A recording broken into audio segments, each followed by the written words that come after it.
okay, it's been perfect. It's been perfect. When you were speaking, whatever, I didn't know if you was if you was touching the mic, but it started echoing. Oh, you talking about it's echoing?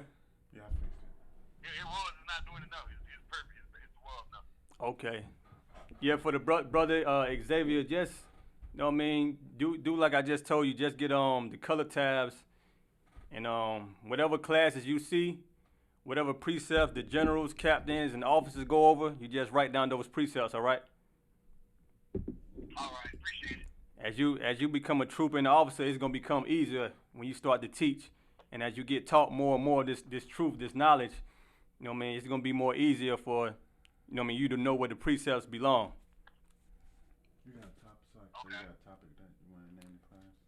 Yeah, just Hello, brother. War of the Lord. Shalom on Christ, who just said something? Shalom,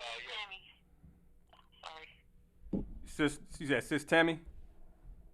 Yes. Okay, I got you. Who were the brothers that said Salakia? Gary from Dublin. Oh, you just checking in? Yes. Okay, I got you, brother. All right, put your phone on mute. Let you got a question or comment. All right. Anybody got a question?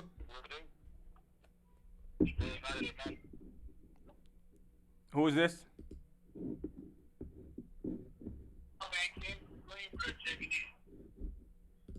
Repeat that, brother.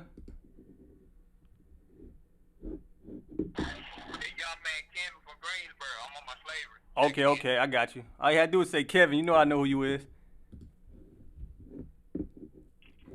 Hey, Willie, you online, Willie? Okay. I know when I hear Kevin, I should hear Willie too. Put your phone on mute. Let you got a question or comment. All right. All right, we're gonna get give me Revelation chapter 6.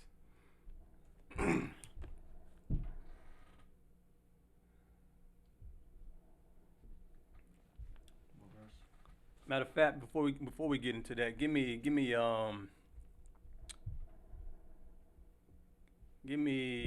Deuteronomy 31:6 and hold Joshua 1:9. Give me that. Deuteronomy chapter 31 verse 6. Right here, this how the Lord want Black, Hispanic, and Native American Indian people to be. You know what I mean? In a time of war, in the time where the war prophecy is about to be fulfilled in this third world's war, the Lord wants you to have some type of strength about yourself, man.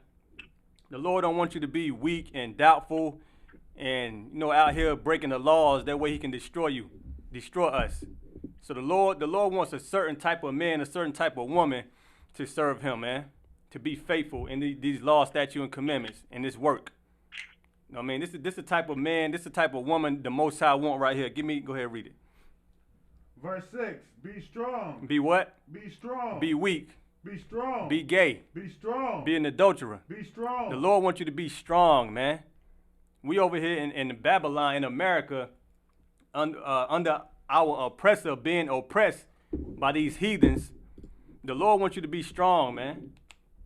I mean, the Lord gave you the 7 heads of the school. He gave us Commandant General Yahanna. He gave us Abba Bivens. That way we can turn back to him, turn back to the truth. Now that we learning the truth, the Lord wants us to be strong, man, and not doubtful and not weak. He wants us to be strong because only the strong gonna get through this, man. And hell, he giving you the truth to be strong. The truth is what make you strong. The truth is what the scriptures say, put on the whole armor of the Most High. The truth, man. The truth is what make you not look at this world, not look at World War III as a scary thing. You know what I mean? Not look at famine and diseases and fires and hell and murder as something that you can't overcome. I mean, the Lord wants you to be strong. Keep going. And of a good courage. And of a good courage. The Lord wants you to be strong and courageous, man. Go ahead. Fear not. Do what? Fear not. And don't fear nothing but the Lord. No, don't fear what man can do to you. Don't fear what a woman can do to you. Don't fear what the government of America can do to you. I mean, don't fear these wars that's coming to pass. Nation against nation, kingdom against kingdom. Don't fear prophecy coming to pass. You know why you shouldn't fear? Who know why you shouldn't fear what's coming to pass, these prophecies?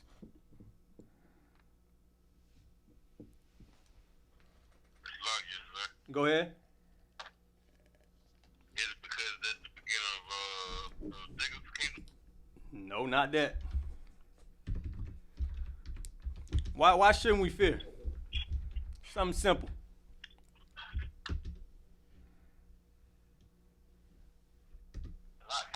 Go ahead. You shouldn't fear what's coming to pass because if you keeping God's law, statutes, and commandments, you wouldn't have anything to worry about. Right. When you keeping these. Right. When you doing what the Lord say, the Lord is on your side, man. You doing what the Lord say. You think the Most High is lying when he tell you that the third world war is coming? You think he lying when he tell you that he's gonna redeem you? The Lord is not lying, man. That's why you shouldn't be fearing nothing but the Lord. You know what I mean? Keep going. Khan. Nor be afraid of them. Go ahead. For the Lord thy God, he it is that doth go with thee. He will not fail thee, nor forsake thee. Right, the Lord will not fail you or forsake you. Give me Joshua 1:9 real quick.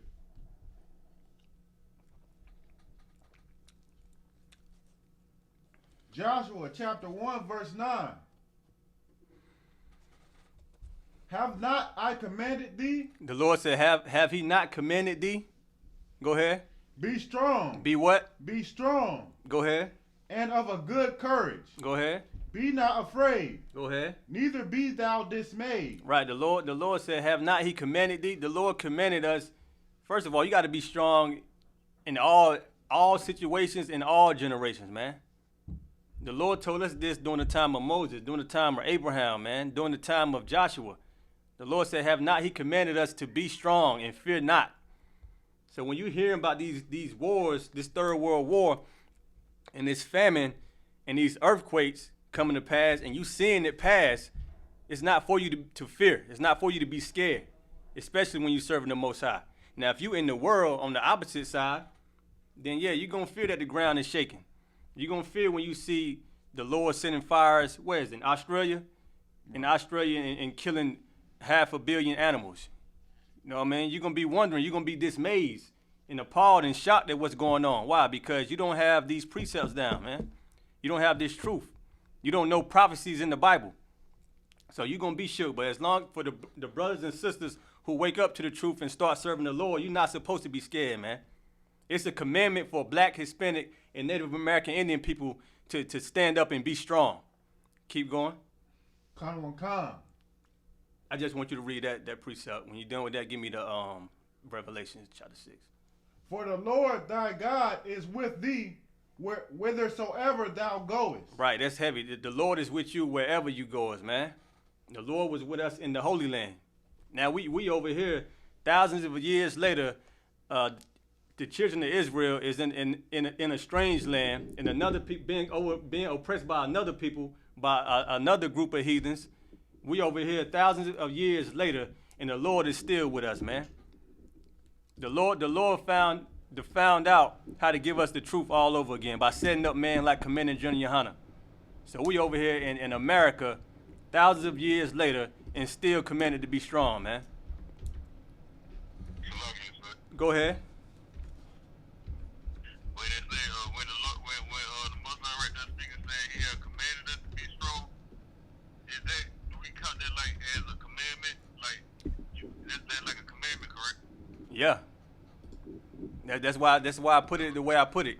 The Lord command us to be strong. You know what I mean? You should be happy that you commanded to be strong, man, because right now in America, Black men we looked at as what? Weak. Homosexuals, feminine, being emasculated. You know what I mean? That's how Black men is looked at. They say, the new gay, the new Black is what? What that phrase they came up with, Ricard? The new gay. Black is the new gay. Something like that. That's how we looked at. I mean, that's how the world look at us. Like weak men who struggle to pay child support.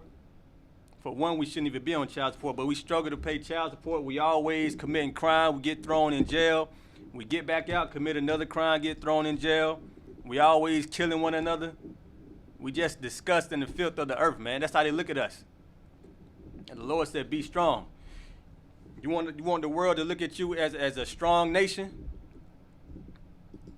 Matter of fact, hold that. Give me Deuteronomy again, 4. I believe it's 4 and 6. You want the world to look at you as a strong people? You got to serve the Lord. The Lord gives you that spirit, that strong spirit. He put that spirit back on you. That way you be looked at as mighty and righteous and, people of integrity and people with honor. People that love each other. Let me hear that real quick. Deuteronomy chapter 4, verse 6. That might not be it. Keep therefore and do them, for this is your wisdom and your understanding in the sight of the nations. Give me verse 5. Verse 5, behold, I have taught you statutes and judgments, even as the Lord my God commanded me. Right, so the Lord commanded Moses. Moses taught us statutes thousands of years ago, man. Them statutes are these laws. He taught us the law and judgment. When Moses was ruling, you got put to death. You know what I mean? Because of Christ, you're not getting put to death. You know what I mean? We're in the grace period. But during the time of Moses, you got put to death for breaking those statutes. So Moses said he was commanded to teach us the statutes and the judgment. Go ahead. That ye should do so in the land whither ye go to possess it. That you should do so in the land whether you go to possess it. Go ahead. Verse 6, keep therefore and do them.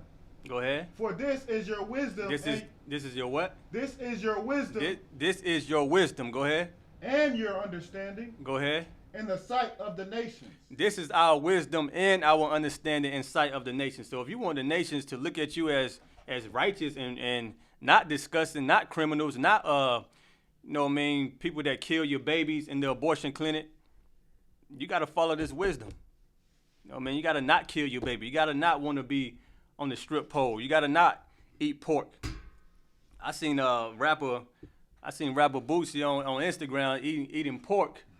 Being happy about it. People in the world, our brothers and sisters in the world, they so lost, man. They've been so Americanized and Christian that they don't understand how important these statutes, these laws, commandments, these statutes are to follow, man. Right.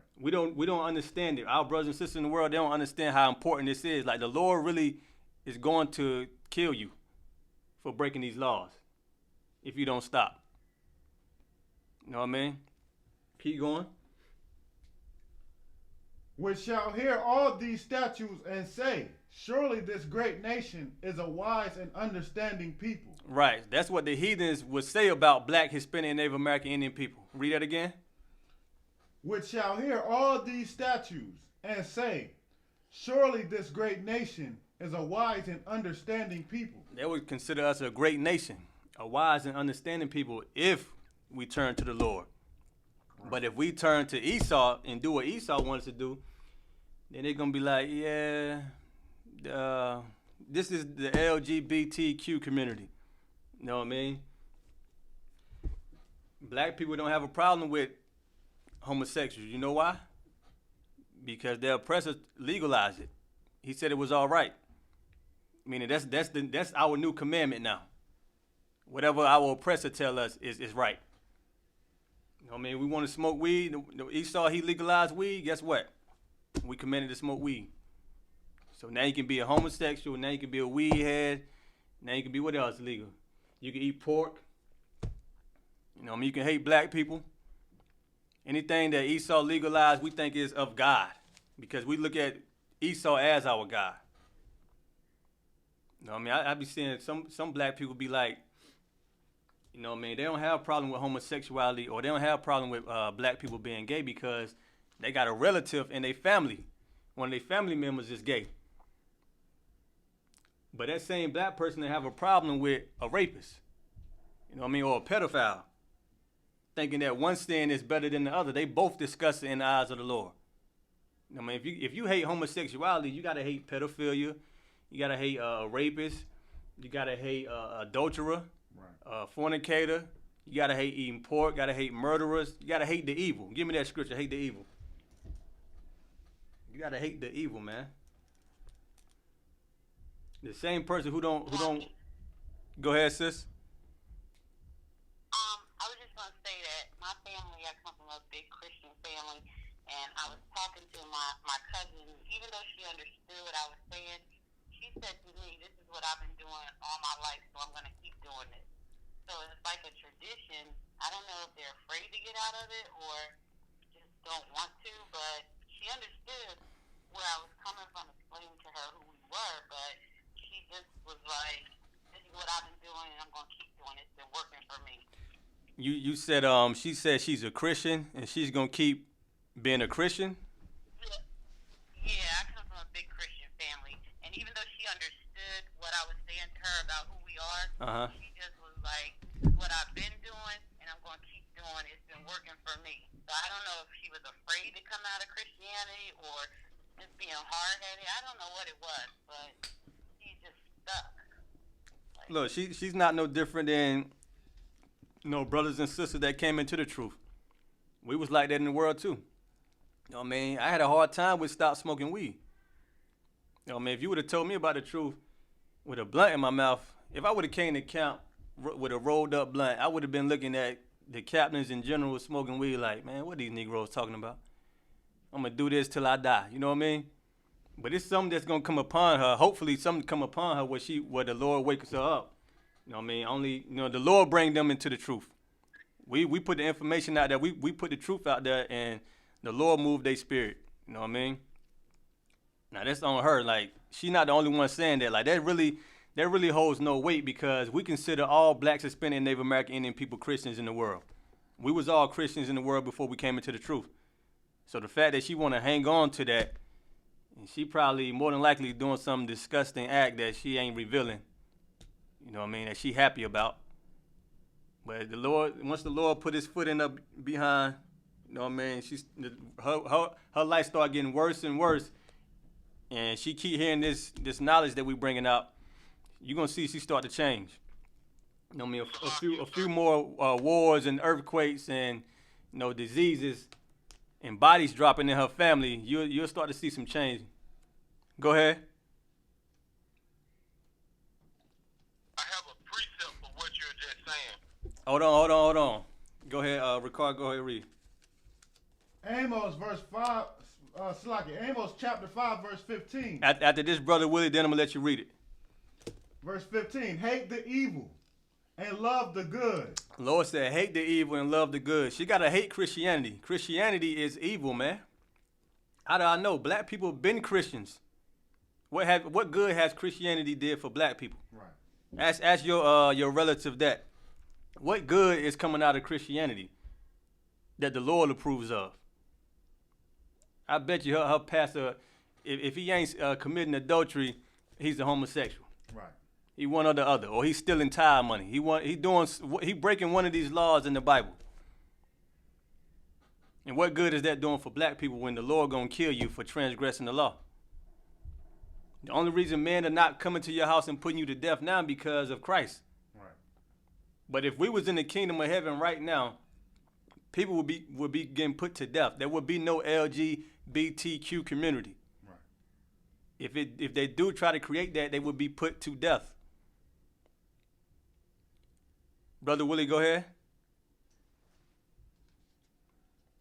Out of one con. The precept that I had was Colossians chapter 2, verse 8. And it says, beware lest any man spoil you through philosophy and vain deceit, after the tradition of men, after the rudiments of the world, and not after Christ. Right. That goes into the tradition part that you brought out. You know what I mean? He said your sister said that's her, or your family member said that's their tradition. Read that scripture again, Willie. Out of one con. It's the book of Colossians chapter 2, verse 8. Beware lest any man spoil you through philosophy and vain deceit, after the tradition of men, after the rudiments of the world, and not after Christ. She hate Christ. She hate Christ and she loved the tradition of man. That's all she's telling you. So she don't want to change because she's a sinner.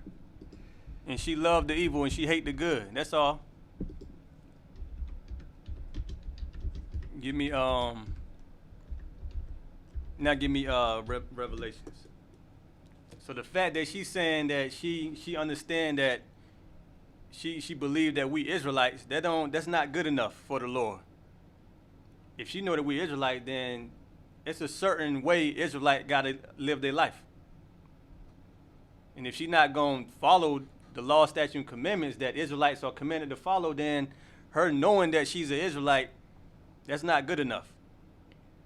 These fake groups, they know that they Israelites. A bunch of Christians in the Christian church, they know that they Israelites. Right. That means nothing. You got it? Revelation 6, you never gave me the other verse. Yes. You can start at, I was thinking of another precept to get the sister, but start at verse 1. Matter of fact, start at verse, give me verse 1, then I'm going to give you another precept. Revelation chapter 6, verse 1. And I saw when the Lamb opened one of the seals, and I heard, as it were the noise of thunder, one of the four beasts saying, "Come and see." Right, so Revelation chapter 6, verse 1. You know, the book of Revelation is filled with, metaphors. You know what I mean? And parables and, dark sayings. In verse 1, Revelation chapter 6, verse 1, when they speak about the Lamb, that's talking about Yahushua or Christ. So read that again. Verse 6, and I saw when the Lamb opened one of the seals. So it saw when Christ opened one of the seals of the book of life. Go ahead. And I heard, as it were the noise of thunder. He heard as if it was the noise of thunder. So when Christ opened up that seal, it was a loud noise as if it was a noise of thunder. Go ahead. One of the four beasts saying, "Come and see." Go ahead. Verse 2, and I saw, and behold, a white horse, and he that sat on him had a bow, and a crown was given unto him. Right, so he saw, this is John the Revelator. You know what I mean? He's having this, he's seeing this in his vision that the Lord has given him. And he said he's seen a lamb, which would be Christ. He's seen a white horse. And what was on the white horse? And he that sat on him had a bow. And this man that sat on this white horse had a bow. Like a bow and arrow, a bow. Go ahead. And a crown was given unto him. And a crown was given unto him. Who knows why?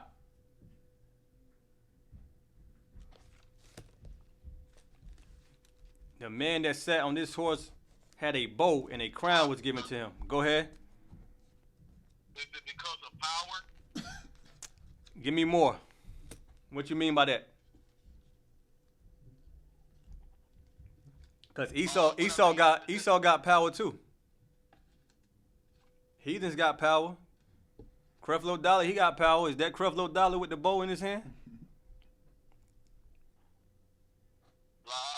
So give me more. What you mean by that?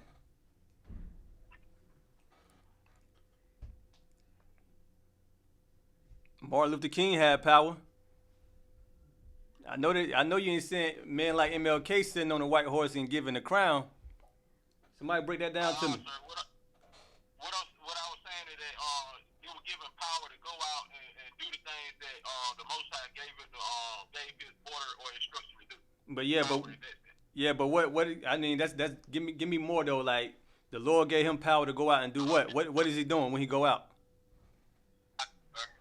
Go ahead. He going. Well, he said they gave him the crown as is, for him to lead, military or whatnot. Nah, give me more. Give me more.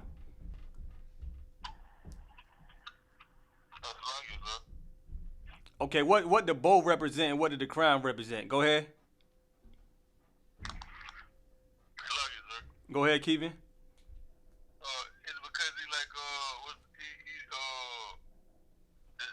the Most High gave him rulership over the earth and like with the bow that's him bringing salvation to save Israel.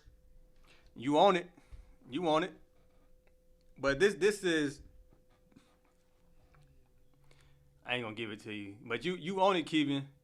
Shalom, yes, sir. Go ahead. Is it saying that he giving this rider on the horse the power to go out and take over the land, go out and Conquer. Yeah, conquer. To go out and conquer, man. Be victorious. Go ahead.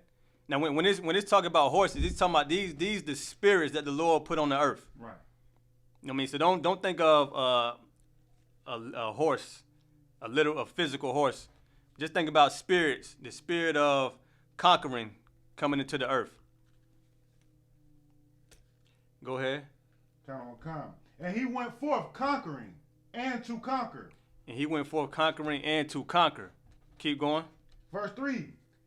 And when he had opened the second seal, I heard the second beast say, come and see. If you think about the spirit of Christ, then you understand he came for the conquering and to conquer. You know what I mean?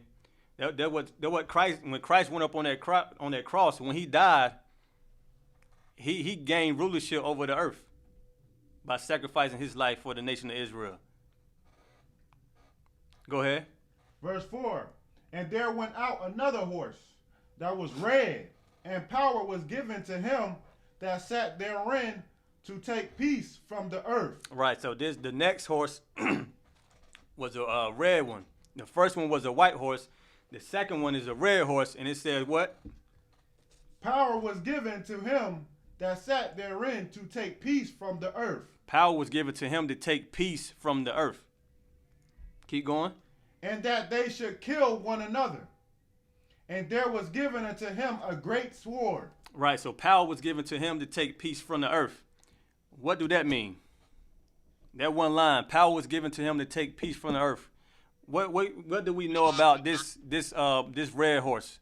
Go ahead. It's talking about he's about that warfare. He's gonna set nation against nation, kingdom against kingdom. Right. This is the spirit. You're right. This is the spirit of war.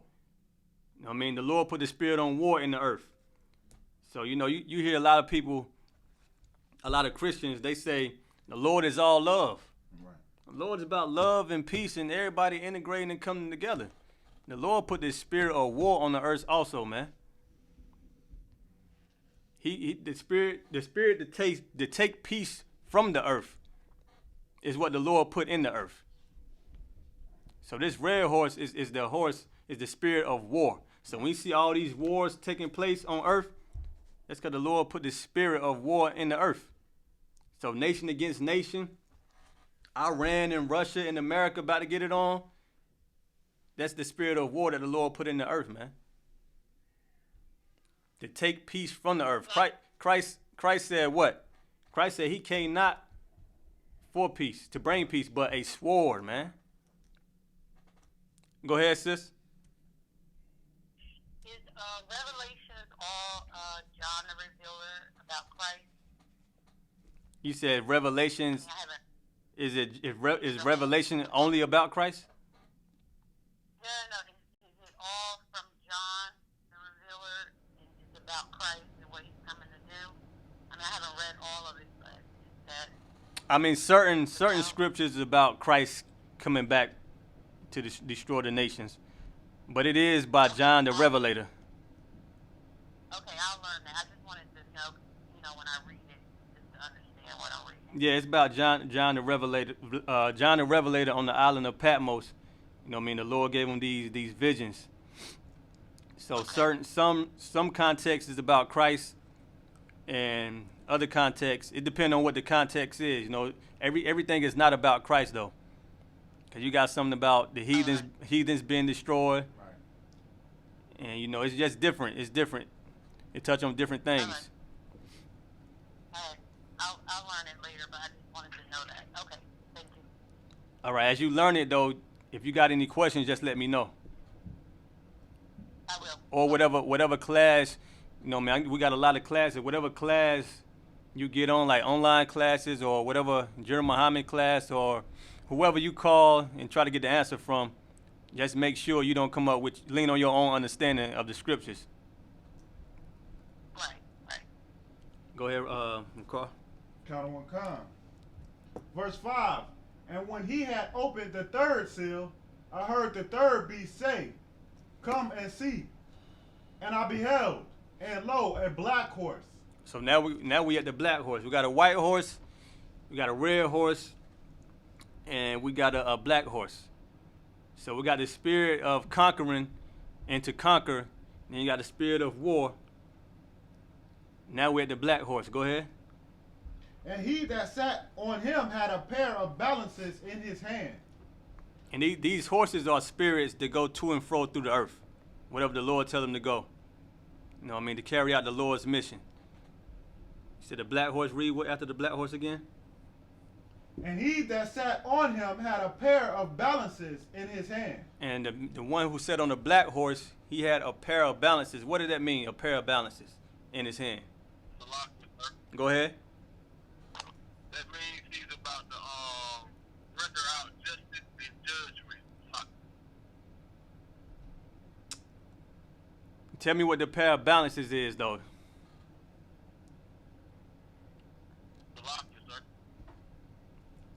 Go ahead. It would be scales, like the right. thing that the lady justice be holding in the courthouse with her eyes blindfolded and she holding the scale. Right. The balances, and it's like when the sins against righteousness, and if your sins outweigh righteousness, you know you're gonna face that judgment. You know, right. What happened? Yeah, let's picture a scale. You know what I mean? Like a triple beam. You weighing two things. That's a pair of balances. Keep going. Verse 6. And I heard a voice in the midst of the four beasts say, A measure of wheat for a penny. A measure of wheat for a penny. Go ahead.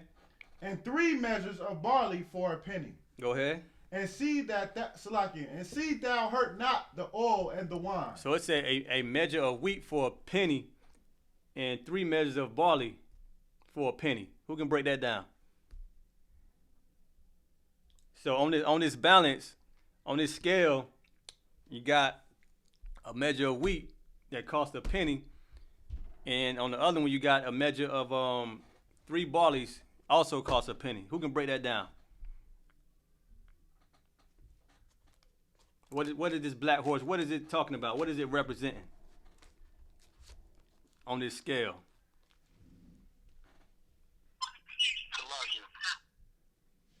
Go ahead.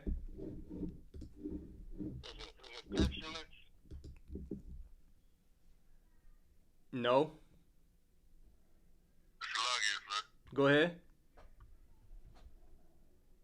Is it like saying like no matter how you may think Okay, just you gonna get judgment for it no matter how you may look at it, like if it's light sin or if it's not light sin.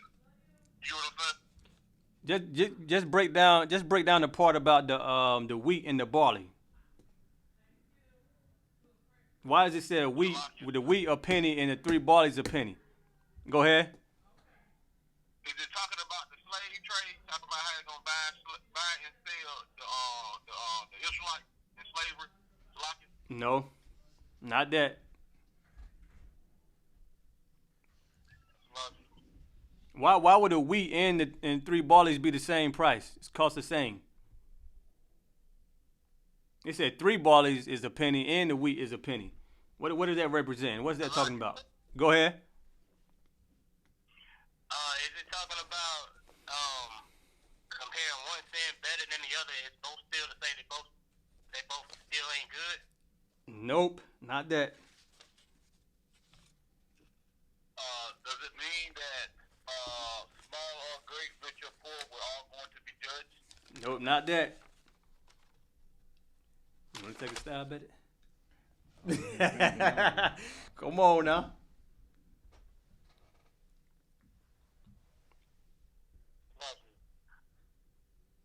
Go ahead. Does that have anything to do with sinning? Nope, not that. It's like, Go ahead, Kevin. Go ahead, Kevin. is it saying like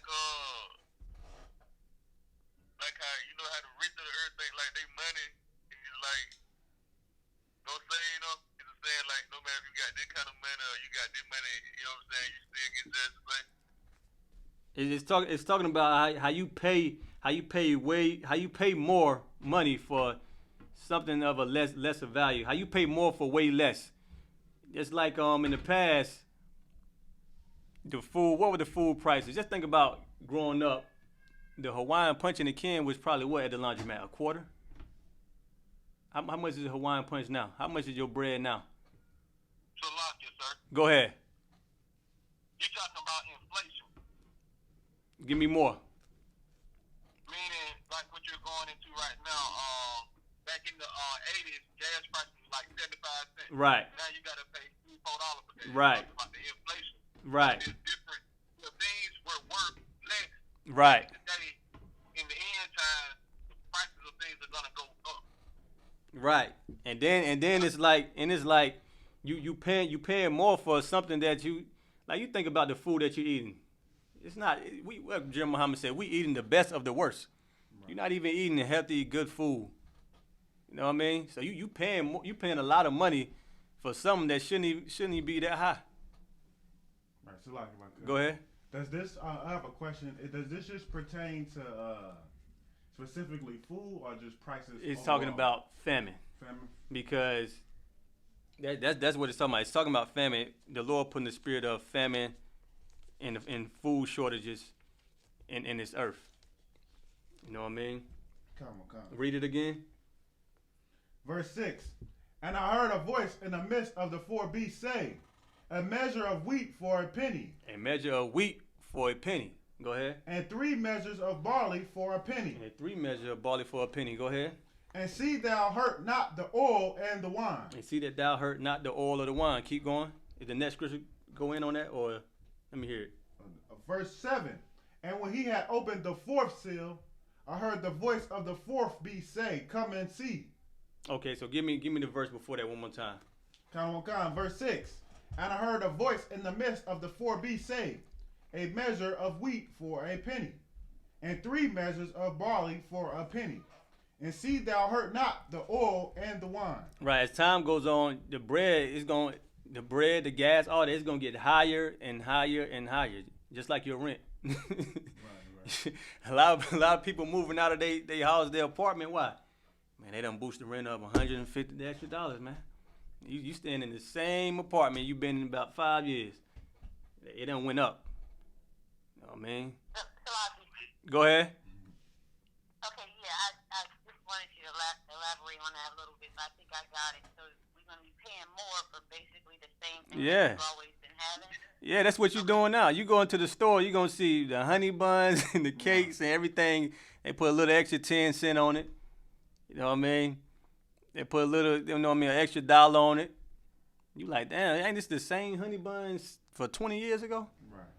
All of a sudden, it's $2 extra. It done went up 100 pennies. It's the same, but it's the same disgusting food you've been eating. And you know what they're gonna do? Like the brother said, that in inflation, like you're not gonna have all that money, and you're gonna need the food to eat. So you're gonna have to be paying a lot more money, the money that could be going to other things. Right. And you know what they're gonna create? That's gonna create a shortage of money. But you're gonna need that food. You're gonna need food to eat, right? You ain't gonna have the food to eat because you spend it all. The bread gonna be $100. Imagine going to Kroger and Walmart and the milk is $100. Ham and cheese is $50. And you working a 9 to 5, they paying you $10 an hour. And you gotta pay your rent, your car note, your children's school clothes, your children's food. You got a newborn baby on the way. You taking care of relatives. You know what I mean? Because they out of a job, they got fired, or their job got, you know what I mean? Something happened with them.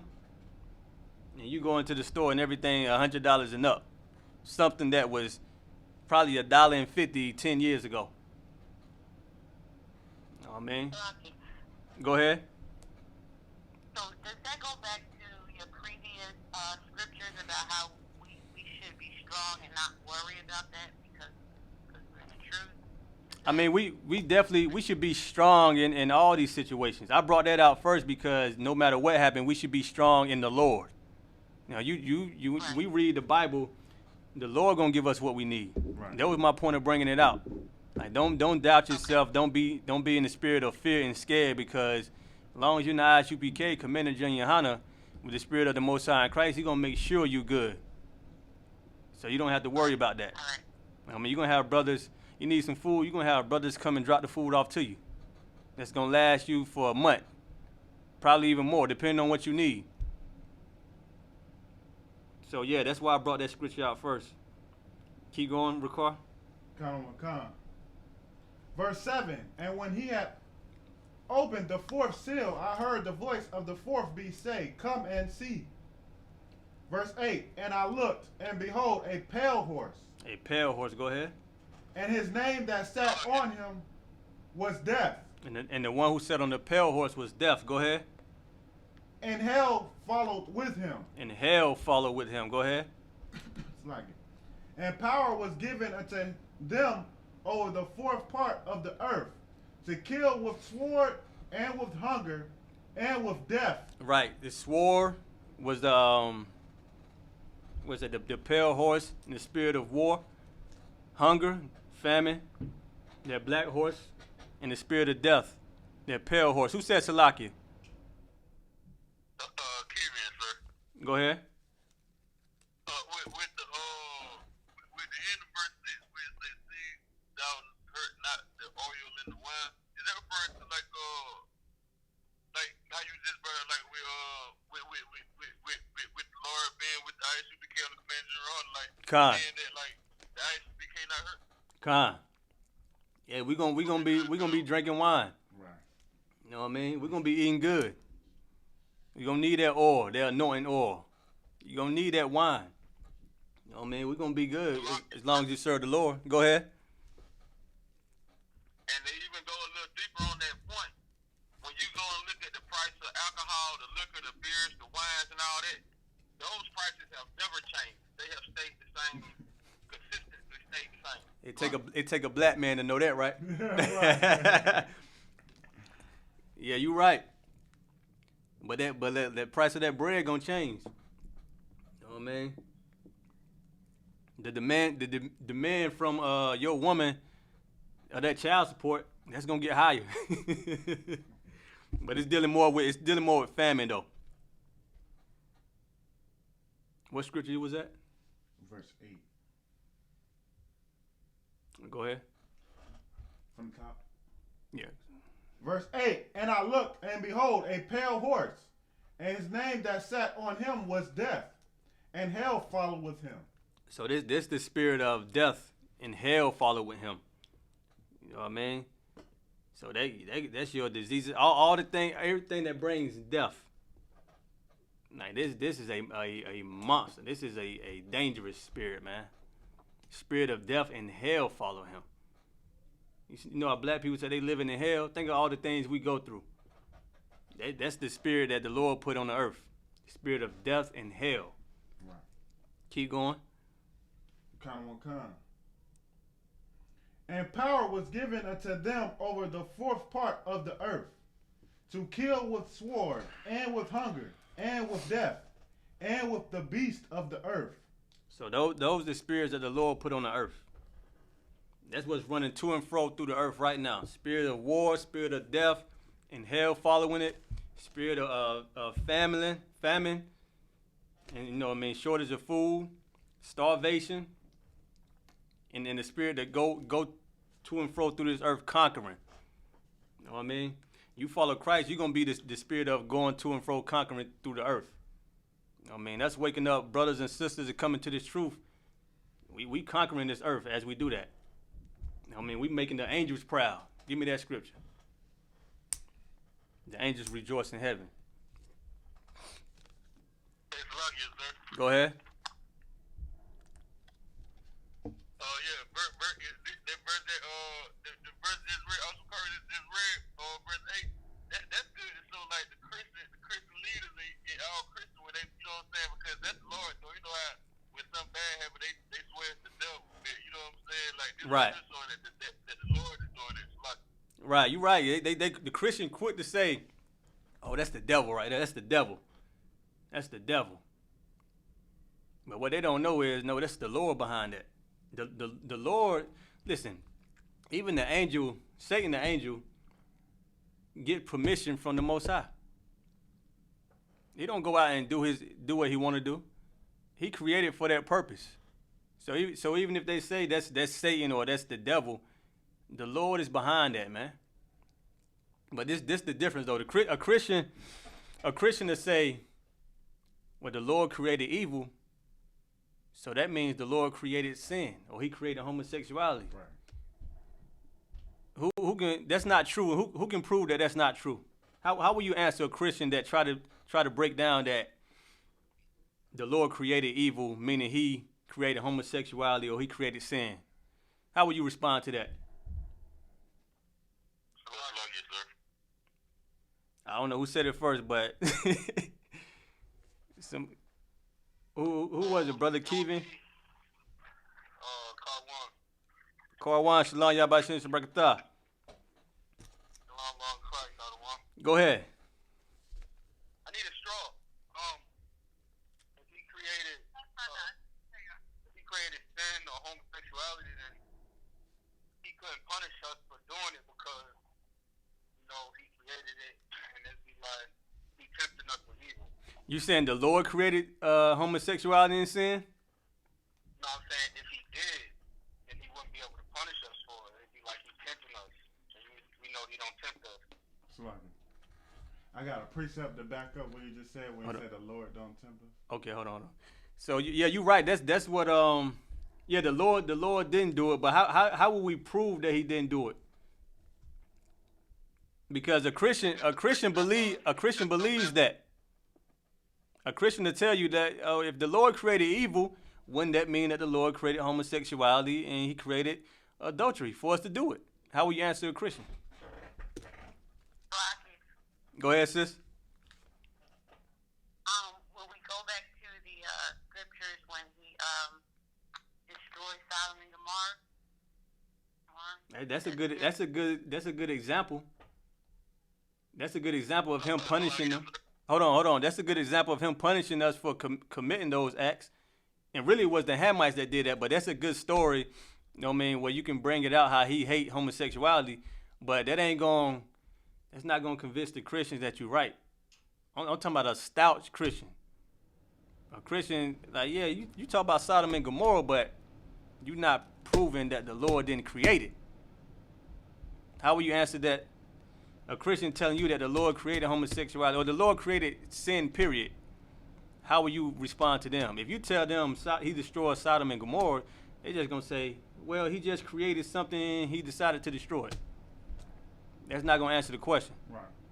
Who said Salakia? Go ahead. Is it like that is that true part one? Yeah. With the Lord don't tempt us with sin, but also to show like the punishments from it, like when you be a homosexual, you get the AIDS and you know what I'm saying? Like, like you don't get like if the Lord, you know what I'm saying? He got curses against it. Like, right. You know what I'm saying? Like right, you're right. He got punishments for you transgressing the law. Ricard got a precept he about to read, and that's talking about what you're talking about. I got a precept for the temptation that how you can prove that the Lord, didn't create sin. James 1 verse 13. Let no man say when he is tempted, I am tempted of God. He said, let no man say when he is tempted of God. Go ahead. For God cannot be tempted with evil. So God cannot be tempted with evil. Go ahead. Neither tempteth he any man. And the Most High not tempting you with evil. He's not tempting you with homosexuality. Right. That's more to it. Go ahead. Verse 14. But every man is tempted when he is drawn away of his own lust. You tempted when you drawn away of your own lust. Go ahead. And enticed. And entice. Go ahead. Verse 15. Then when lust have conceived. Then when lust have conceived. Go ahead. It bringeth forth sin. It bringeth forth sin. Go ahead. And sin, when it is finished, bringeth forth death. And when sin is finished, it brings forth death. Meaning the Lord gonna punish you for your sins. It says you are enticed. Like when you try to entice a woman, basically you dealing with that whatever tempting you, whatever lust you have. That's you going after it. Right. You know what I mean? You pursuing that. You pursuing another man's woman to sleep with him, man. Right. That's how it is with temptation. You pursuing that temptation. The Lord not tempting you. You want to do it. You know what I mean? You make a decision. You decide to do it. Like they say you born, what they say about them homosexual? They say he was born this way. He was born gay. That's not true. No one is born gay. You either got molested, raped as a child, or you learned and got indoctrinated with it. Right. You know what I mean? Right. Somebody lied to you and told you that sleeping with a man was right. Right. And you believed the evil instead of the good. You know what I mean? So a Christian coming up to you and saying, try to prove to you that the Lord created sin. No, man did that. The Lord created the punishment for sin. Go ahead. Even with homosexuality, like say for instance, like you wasn't where say for instance, hypothetically speaking, if there wasn't a case where you was touched as a child, or raped as a child, right? Nothing of that form of fashion like that. You know how the oppressor use like TV and stuff and have all that homosexuality into the television. Can't you say that that's an influence to make a person, you know what I'm saying, be homosexual? It could influence you if your household approves it and condone it. It got to be the people you're around that's doing it. You know what I mean? It got to be your leaders that approving it. You know what I mean? Because your influence is also your pastors. If your pastors... Like they okay with it, how they say like, because a lot of black people say like, yo, I don't mind about nobody being homosexual as long as it ain't got nothing to do with me. And then they allow, you know what I'm saying, their kids to watch that certain kind of TV cartoon stuff with all that homosexual in it. Like that's basically saying like you okay, right? Listen, man. Even the people that tell you that I don't got nothing with it, I ain't got nothing with them doing it, it ain't me. They lying. Right. They lying, man. They don't feel like they strong enough to change it. Right. If they did, they'll be with us. That's why they say what they say. Right. You know what I mean? We know we can change it. Matter of fact, we out here teaching against it so you can stop doing it. Because the Lord commanded us to cry aloud and spare not. They don't think like that. They thinking, well, man, they doing it over there, man. That's their thing. I ain't got nothing against it. Long as they ain't. Nah, you for it. Right. Salaki. You either against it or you for it. If you don't got a problem with it, that means you for it. Salaki.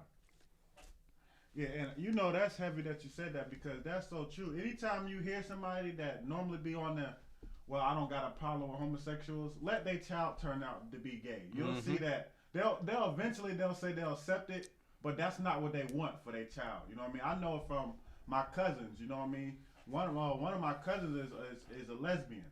You know what I mean? Her mom, she accepted, but her mom hates it. You know what I mean? Like that's not what she, you know what I mean, promote. She not for it, so they don't be for it. But like you said, they too weak to change anything, so they just, you know what I mean? Well, I don't got a problem with it. Let them live their life. Their mindset is it don't affect me, so I don't, you know what I mean? I don't want to even deal with it. Yeah, give me John chapter 17. Who said Salakia? Young man Willis, sir. Go ahead. I have a precept for what we're talking about right now. Go ahead. It would be 1 John chapter 2, verse 16. Go ahead. For all that is in the world, the lust of the flesh and the lust of the eyes and the pride of life is not of the Father, but is of the world. Hey, listen, you hit it right. You hit it right on the head. I told record about the poor John chapter 17, start at verse 16. I'm going into a precept to that because when they say things like that, they fear the world, man. Right. That's all it is. I don't got a problem with them doing that over there. You fear the world, man. Anything that Esau made legal, you think is the Lord making it right for you to do. Right. You know what I mean? Like, you don't got a problem with that. Okay, now, that's why I brought up the example earlier. you don't have a problem with your child, because some people don't got a problem with their child being gay, like Dwayne Wade. He called his son a she. Right. Magic Johnson, the same thing. So some people, they don't have a problem with it. But pedophilia, it's not legal right now. They got a problem with that. They have a problem with what Esau hasn't legalized. You know what I mean? Right. That's why the more Esau legalize sin, the more they're going to accept it. But until he do it, well, I don't got a problem with homosexuality, but I don't agree with pedophilia. Right. Wait till it's legal. Right. Then watch how they act. Oh man, I ain't got a problem with that, man. Like the age preference is 9, then a 9-year-old know what they doing. Right. You know, man, you're gonna start lying, man. You're gonna be like, good night. Right. And you're gonna see why the Lord put punishment for sin. Right. So I got a question. So what will we say about, like, what would our stance be on, you know, how some people who don't be gay, but they'll say a comment like, well, if you don't like homosexuals, then you might be a homosexual yourself. Like, why do people say stuff like that? You know what I mean? Like, or like, you homophobic because you gay yourself. Like, what is that? You homophobic. Like they'll be saying, oh, you homophobic. Like, you'll say, I don't like homosexuals. Like, Yeah. I don't agree with homosexuals. I don't like them. And then they'll be like, oh, you're homophobic. But in their mind, they like trying to paint you as being gay because you don't like them. I mean, first of all, they gotta prove it, Right. which they can never prove it. They just talking. Right. Come on. You know what I mean, they're just talking. We got proof. If you gay, we can prove that you gay. The scriptures say what? They hide it not. You go to gay pride, you gay. Right. You know what I mean? You support the gay agenda, you gay. Right. You know what I mean? We don't support it and we not gay. So if they just come out of their mouth and say that, they're really just angry that you're against homosexuality. Right. Come on. I mean, they have to prove that you're gay, but if you're not gay, then you're just not gay. Right. Go ahead, sis. Okay, so I just want to be clear. So, is there a scripture that, what if you have people or Christians that don't feel like it's a sin? Like, how do you prove to them that what they're doing is an actual sin? Isn't there a scripture like abomination? You talking about a scripture on homosexuality? Yes, yes. And you said a Christian would say you would want to pull a scripture that They don't believe it's a sin. they don't believe in God sin. made them that way. Yeah. They don't believe it's a sin. Like they don't. Okay, give me 20 and 13 Leviticus. Well, we're gonna get 20 and 13, chapter 20, verse 13 Leviticus. That's the sin. Okay. That is the sin. Okay. It's in the Old and New Testament. In case they try to pull out a New Testament, it says not in the New Testament. We're gonna get that too. But first, we're gonna get it out of the Old Testament. Leviticus chapter 20, verse 13.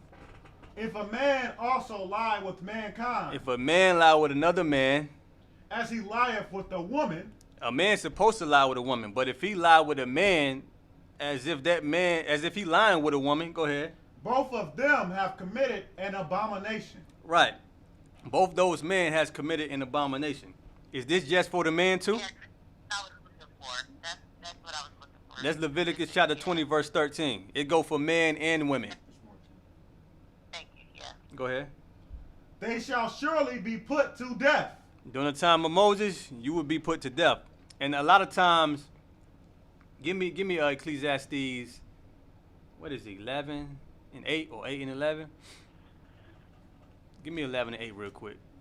Ecclesiastes. A lot of times, that be the reason why blacks, Hispanic, and Native American Indian people don't believe that it's bad to do.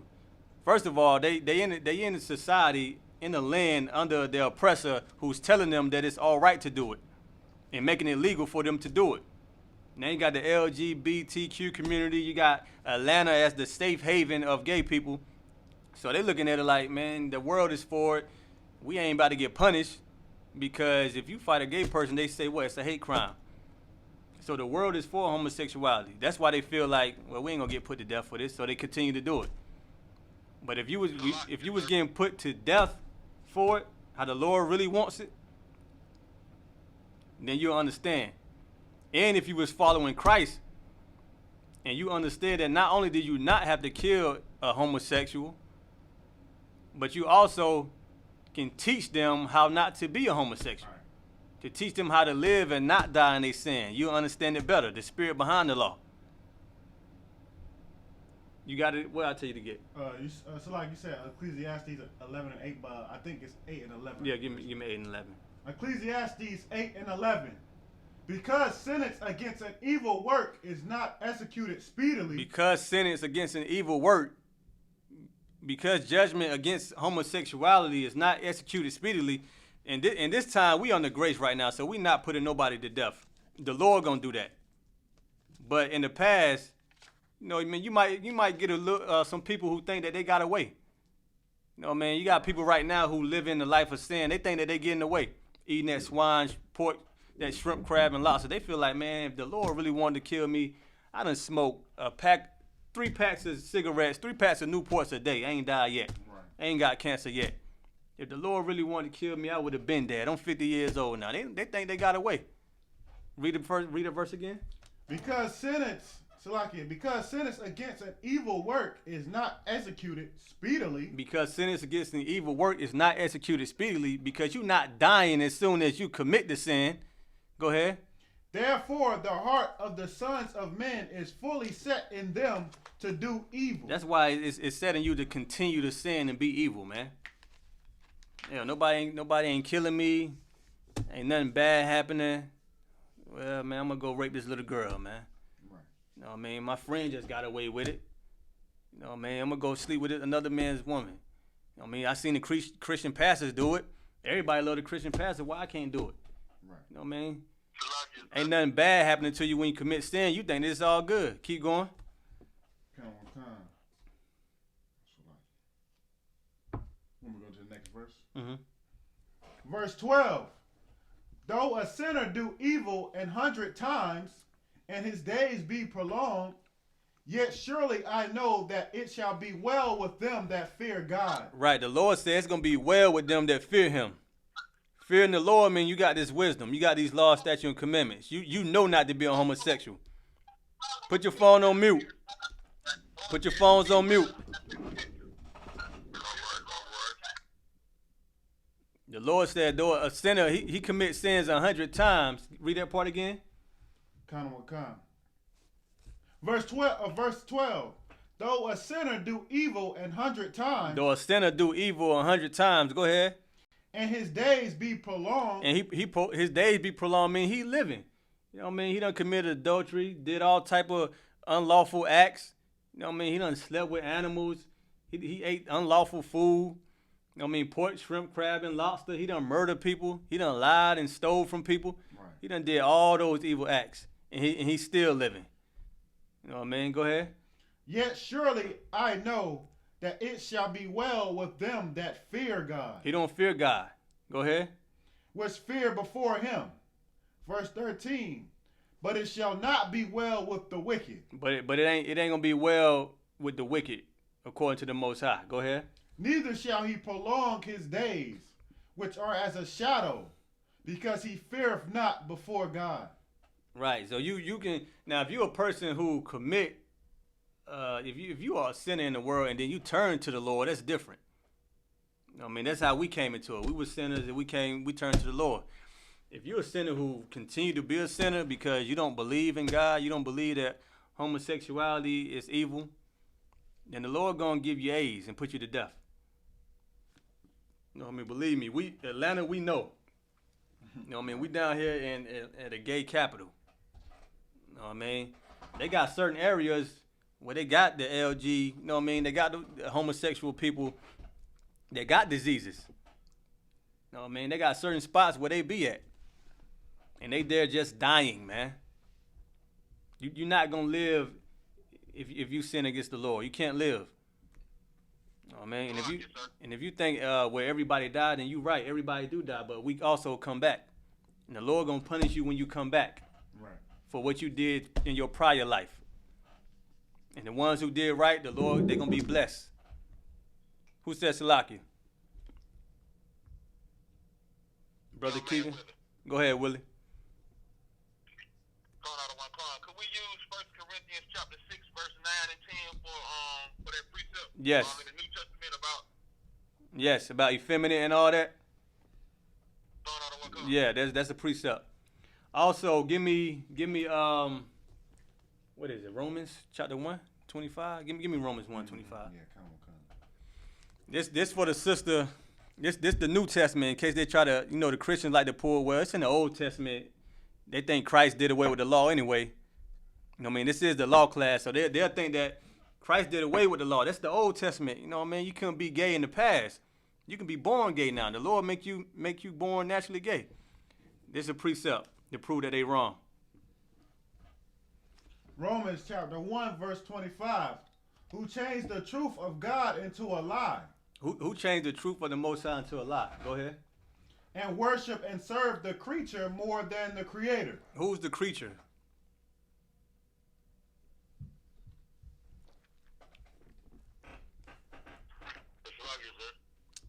Go ahead. Would the creature be basically self? Basically who? Self? You said self? Like you serving yourself, your own list, or like serving the person? Creature is the Lord's creation. You know what I mean? You serve not the creator, you serve what the Lord created. Right. That can be a person, you know what I mean, a statue, an idol, a tree, anything, the sun, moon, and the stars. You say you serve the creature more than the creator. Keep going. Who is blessed forever. Go ahead. Verse 26. For this cause God gave them up unto vile affections. For this cause, you don't want to serve the Lord. The Lord going to give you up to your vile affection there, man. Go ahead. For even their woman did change the natural use into that which is against nature. Right, the woman changed their natural use to that which is against nature. What's natural for a woman?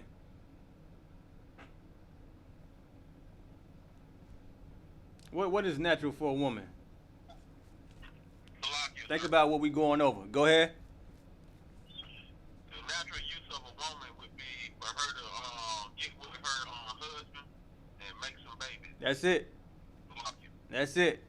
That's the natural use of a woman. Get with a man and not be a lesbian. You know what I mean? Not saying that's why I hate men, because y'all do this and y'all do that. The Lord said the natural use of a woman is to be with a man. Go ahead. Come, verse 27. And likewise also the men. Likewise also the men. Go ahead. Leaving the natural use of the woman. I don't know how you leave the natural use of a woman and sleep with a man. I still don't understand that. I didn't understand that in the world. Even listen, when I was in the world, I wasn't like, yo, they do that. I just hated that mess, man. I hated that sin, man. Of course, when I got into the truth, I got a stronger hatred for it. But in the world, I did not like it. I didn't understand it in the world, and now I know why. But a man leaving his natural use of a woman and sleeping with a man. So now you got a woman with a woman and a man with a man. Where is the nation at? I mean, where's the babies?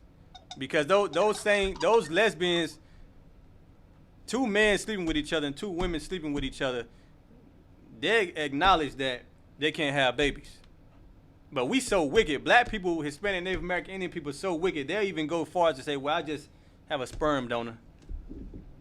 Like, we hate each other so much that we can't even be natural. We got to fight to be natural. Black women got to fight to wear their natural hair, not wear those wigs. We got to fight naturally to lay down with one another. That's how evil we have become, man. Go ahead. Who said Salaki? I did, sir. It was heavy that you brought that point out, because that's the same way how I feel about the homosexuality thing. Like, it's weird and I never understood it. And it's like, for a woman to naturally not want to be with a man and choose to be with a woman that looks like a man and have sex with a plastic, a plastic rod versus the real thing, but in her mind, that's a man to her. And the same way it goes for a man, Right. I mean, yeah, it's the same as that way. Right. Like, you don't want to be don't want to be with a woman, but he prefer to be with a man that looks like a woman, and all these sex changes on him to be the image of a woman. It don't make sense. Yeah, and listen, they better change. They better become brand new. Right. I mean, the world pushes that on Israelites, though. I mean, that's why we easily accept it. It ain't no different. All that coming upon the blacks, Hispanic, Native American, Indian people is no different than Ronald Reagan having crack in your neighborhood, man. That's just another sin you got tempted by and you fell for it. You know what I mean? Homosexuality had a wave. The crack epidemic had a wave. You know what I mean? Drug dealers, drug addicts had a wave. Esau just pushing sin upon the children of Israel. That way you can die. That way the Lord can look at you like, nah. Let me send the earthquake their way. Right. Let me send the flood their way. You know what I mean? Let me send the sword their way. Let me send famine their way. Because we know what? Those spirits are on the earth. And it can change. Like the Lord can, like it said in the scripture, the Lord can repent of doing the evil to the children of Israel. But we have to turn to the Lord. We have to believe in the Lord. Is there any more on Romans chapter 1? Yeah, come on. Keep going. Leaving the natural use of a woman, burn in their lust one toward another. Burn in their lust one towards another. Like a fire burning in you, man. It sound like disease, man. Right. And burning your lust, a man loving a man, that's disgusting. Go ahead. Men with men, working that which is unseemly. Working that which is unseemly. Keep going. And receiving in themselves that recompense of their error which was meet. Right, you gonna be paid for your sins, man. Or met. The Lord gonna pay you back. Come. Especially if you're a child, you're an Israelite. Give me Amos, what is it, 3 and 1? Give me Amos 3 and 1 real quick. Who said Salaki? Go ahead. Thomas. Man, I got something weighing. I'm just moved to Atlanta, and I got a room shared, and my room shared is right next to where she. You understand? Mm-hmm. And I went off the first night. You know what I mean? I've just got the truth, and I never liked them anyway. When I was doing my Christian thing, but I went off. But I care about it. You know what I mean? To do. Want to bring him back to, you know, maybe to reality. I told him I was going to bring him back, but do I punk him? Hey, brother. Hey, what'd you say your name was? Thomas. How long you been in class? Just a week. It started last week. Yeah, just keep coming to class. Like, don't try to punk him or nothing. You know what I mean? Of course, don't do nothing that he do as far as, I don't know what he do, but you don't want to hang around him. Okay, You know what I mean? That's what I was getting, because I've been taking him to work, carrying on, and, you know what I'm saying? I need some money. I need the money, but not really. So I've been giving him ride back and forth to work and stuff. You know what I'm saying? So that's just been weighing on me. Like, Yeah, man, that affects your spirit. That affects your spirit, man. You gotta find out how to get a ride another way, like somebody on your slavery or something. Cause that's gonna vex the hell out you. I know I can't do that. I'm not gonna advise you to do it either. Okay,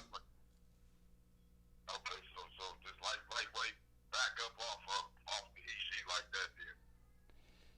Yeah, you don't want to be seen with that. You know what I mean? You don't want people to look at you like, especially when you learn the truth. You want to see if you can get a ride another way, or you can call Uber or something. You don't have a car, right? I'm assuming. No, I got a car. I'm giving him a ride to work. Oh no. You know what Are I'm saying? you saying he giving you the money? Yeah, giving me he was getting over, you know what I'm saying? I just started my job, so I'm trying to get as much bread as I can to get up out of this little room shit. Oh, you do? Oh, you drive Uber? No, I drive my own car, but the fag stay next door to me. You know, she stayed next door to me. Uh-huh. The room shared, like the house with like 5 rooms, and that's the only one. Is me and this dude in the whole house. And I'm like, why the Most High would do me like this? No, I don't like, you know what I'm saying, fags anyway.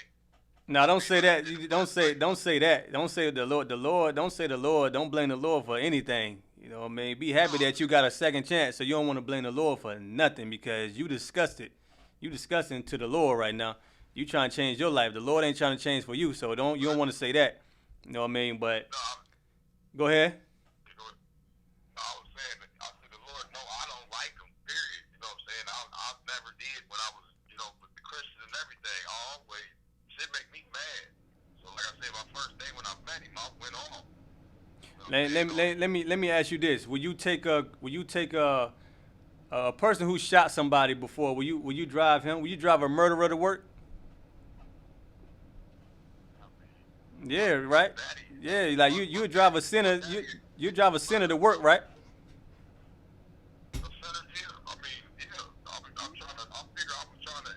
Right. Right. So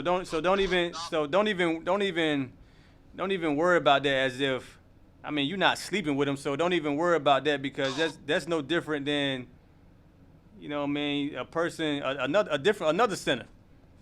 You know what I mean, another person, whoever's not in the truth, they sinners anyway. So you can look at him like you look at any other sinner on the world that's getting a ride for you. You know what I mean? That's paying you to drive them around. Cause even Uber drivers, if you was doing Uber drivers, a lot of them, you know what I mean, they're not in the truth. Right. So they taking sinners to work. You know what I mean? Just get that money and pay your tithes. Okay, yeah. You know what I mean? Don't be tempted by nothing that he's doing. No, I still, you know what I mean? But do I still lay in on him hard about it, you know what I mean? Because I be every time I be at my music playing, class on, and he right next door, you know what I mean? Do I make him feel uncomfortable? Or Listen. I'm trying to bring him out of it. Listen, when you watching I.S.U.P.K. and he hear it, he just hear it. Because I'm pretty sure when he doing something, you gotta deal with his garbage. Yeah, I do. Yeah, so anything dealing with the truth, you want people to hear it anyway. Right. You know what I mean, hopefully it make him change his life. So yeah, only thing you don't need to do is go over there and harm him. You know what I mean? Don't go over there and harm him, nothing like that. But you know what I mean, treat him like any other sinner. Okay. What scripture you got? Amos. Oh yeah, Amos, give me Amos 3:1. Amos chapter 3, verse 1. Hear this word that the Lord hath spoken against you, O children of Israel. O children of the world. O children of Israel. O children of Edom and Ishmael. O children of Israel. He's talking to one people, one nation. Go ahead. Against the whole family which I brought up from the land of Egypt. The Lord is only dealing with one seed, one family throughout this Bible. From Adam all the way up to Black, Hispanic, Native American Indians today. From Judah to Issachar, Ephraim, who else? Benjamin, Simeon, all the 12 tribes. The Lord is dealing with that family. Right. The house of Jacob. Right. Go ahead. Saying, verse 2, you only have I known. You only have I known. Go ahead. Of all the families of the earth. The Lord said, you only have I known out of all the families on the earth, which goes to show you that the Lord does not want all the families on the earth to be one. He said, I picked you, I chose you, and I known you out of everybody else on the earth. Go ahead. Therefore, I will punish you for all your iniquity. That's why you got it the worst. Because you're a disobedient child. The Lord don't look at the heathens as his children. Right. You his child, so you get it the worst. I mean, that's why when black people want to be homosexuals or commit any sin, it shows. It always get revealed, and it look disgusting. I mean, like the general say, a black person, him being gay, he got to have the lipsticks and the pumps and the the voice and the body language with it, and the hair.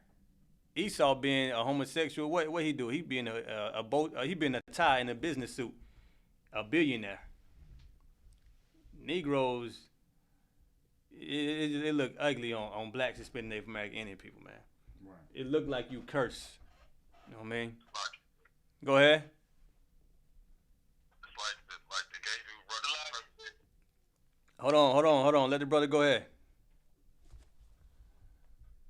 Just like the gay dude running for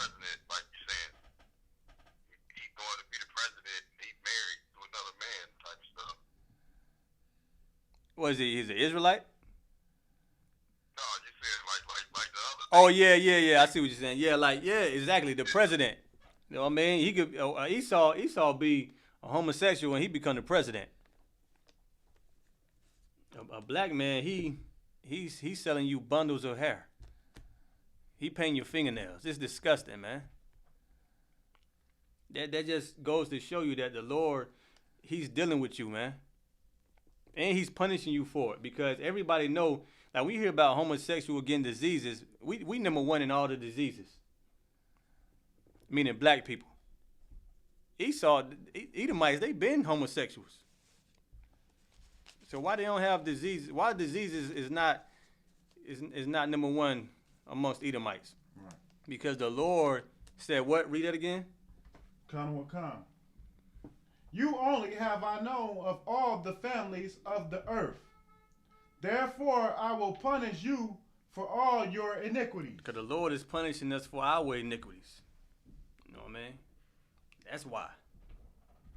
Salakia, sir. Come on, go ahead. You was talking about how Esau, the oppressor, and all the other nations don't get punished. And basically, in that scripture, what you just said about, God only deals with Israel, blacks, Hispanics, and Native Americans should rejoice for the fact that the Most High only deals with Israel, because that means you get all the benefits that the Most High has for you, as well as all the punishment. Those that have children know you want your children to get the benefits that you have, but if they do wrong, they're going to get the punishments that you have. So by the Most High treating us like his children, as a parent would to a child, that should make blacks, Hispanics, and Native Americans feel extra special. But because we're ignorant to the fact of who we Give are, me Jeremiah we're going to 17:4. continue to go along with this white man and his homosexual ways. So Yeah, that's why we don't have no inheritance. That's why the heathens, they eat up our inheritance. Because the Lord, listen, the heathens, they pass down an inheritance to their children. We don't pass down nothing. But yet we creating everything.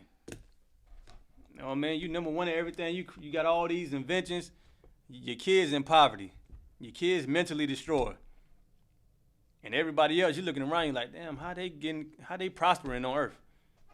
With all the money, you got the land, got the houses, and you over here like, man, everybody, like black people created this, Hispanics, they did this, we did that, all our accomplishments, but we still ain't passing down no inheritance. Why is that? Because we are Israelites, and we suffering under the curses that's written in Deuteronomy chapter 28, 15 on down to 68. That's how you know who Israel is. Israelites are not the ones when you go to different regions and different places where they living it up. That's not the nation of Israel. Israel is the poor people, the people who you don't even go to see. You know what I mean, when black people go over there, what's that place called in Africa? Ghana. Yeah, Ghana too. Do what? Oh, Dubai. Dubai. They go over there to Dubai. They with them Hamites. I mean, they go to Ghana, they with them Hamites. People like Akon and them. What's that Morocco? What's that rapper name? French Montana them. They go over there. Oprah and them, they like those type of people. You want to know who Israelites are? The people who suffering these curses everywhere you go. You know what I mean? You go somewhere and they like, nah, man, them Negroes, they crazy over there, man. They aggressive, they violent, they committing crimes. They suffering under these curses, though. That's black people, man. Blacks, Hispanic, and Native American Indian people. The people who you hate and don't want to be around ever because you think they so disgusting. That's Israel. You got it? Yeah, come. Jeremiah chapter 17, verse 4. And thou, even thyself, shall discontinue from thy inheritance that I gave thee. That's how you know. We discontinue from our heritage. And these heathens, they know it, man. They know it. Go ahead. And I will cause thee to serve thine enemies in the land which thou knowest not. Right, and we under our enemies. You know what I mean? We serving our enemies. Anything Esau want done, I mean, we carry it out. that it on that? Slack it this morning. Go ahead. For ye have kindled a fire in mine anger, which shall burn forever. That it on that? Yeah, come on. Give me what I tell you to get John 17. Give me John 17 and 16. John chapter 17, verse 16. They are not of the world, even as I am not of the world. This is Christ speaking. Christ said they are not of the world. One thing you want to do, you want to be in the world, but not of the world. You know what I mean, what's the difference? Somebody tell me the difference of being in the world opposed to being of the world. Why did Christ say that? Read that again. Come, verse 16. They are not of the world, even as I am not of the world. Why did Christ say that? Go ahead, sis. Would it mean that, like, we are here in captivity, but we don't have to do the things that they do? Like, we're here, like, a part of the world, but not caught up in, like, their sins and rituals and all the things that they do? You right with everything you said except part of the world. Don't mention that because Christ said what? They are not of the world. Christ said we not of the world, so you don't want to say we part of the world. You know what I mean? Just say we in the world, meaning we doing what the heathens and what everybody else is doing in the world. We doing the same thing. Not us in the truth, but our people in the world. They doing what people in the world do. Meaning what white people do, black people do it. You know what I mean? We create something. Right, with like the holidays and things like that. Right, exactly. Thanksgiving, Christmas. You know what I mean? We create something and white people they become the masters of it. Like in hip hop, Eminem is the god of hip hop, according to the world. He's like the best lyricist. Nobody can beat him in a battle. It's Eminem. And his name is Eminem. You know what I mean? Like the chocolate candy. But he's the greatest. He's the master of the black genre of hip hop. That's because black people in the world, we deal with the heathens in the world. We allow them. You know what I mean, first of all, we integrate with them, which is an error. We're not supposed to be integrating with no heathen. We're supposed to be integrating with one another, meaning united with one another.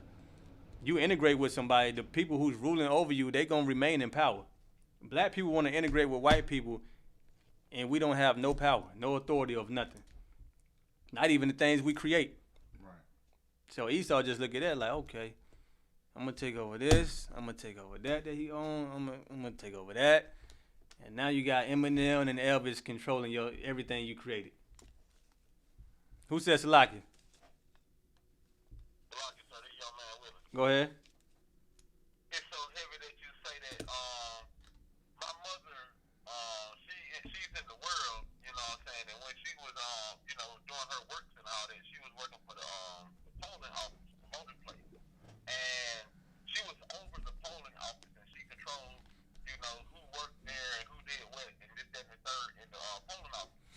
So the oppressor, the county manager, because she was doing such a great job, he just took all the credit for himself, fired her, and then, took it as if he was the one that did everything to make it so perfect, you know what I'm saying? It's so heavy that you brought at that point. The white man will take everything from you and don't give you no credit for it at all. Even this cell phone we hold in our hands every day. A black man created that, but you don't hear too much about that. All you hear about is the sun biscuit that got down made Apple and all the rest of them, but you don't hear about the young man that created these cell phones. Right, you're right. And even more, like, they claim to be the Jews. Right. They claim to be Christ. They claim, you know what I mean? They done painted. Give me the apocrypha when they painted over the images. Give me that scripture. You know what I'm talking about? Give me that scripture. Like, not only they go, listen, the Most High said Esau is filled with pride. They don't just take over. Like they make it, they put it out in the world that they created it. You know what I mean? That was the whole whitewashing of your icons was about. The Renaissance era. They want you to know. Listen, black people didn't create nothing. It's lucky White people created everything. We the greatest on earth. We the Jews used to turn to us because we know God. And God is in the Bible telling you how much he going to destroy them all over the Bible. Right. Go ahead, Keevan. About the oppressing people that we, You got that? Yeah, come on. you know what I'm saying? Because like, that I know that's what we, you know what I'm saying, like deal with, not the government, because I know I'm pretty sure they know, but the ones we deal with on a daily basis, Give me they always Job look at us like 9:24. we don't read, we don't comprehend, and we slow and all that. Both. Is it safe to say like they the same way? Because if they really so smart and they read and research, they'll see what we if they do all this research and read it, so they'll see what niggas invented everything. Listen. If they really so smart like they say, they'll see what niggas Jesus Christ is You know, in the Bible. You know what I'm you- saying? Is that no being conniving? You know what scripture I'm about to pull, right? Like how really this stupid, just like You know what scripture I'm gonna go to, right? John 8:44.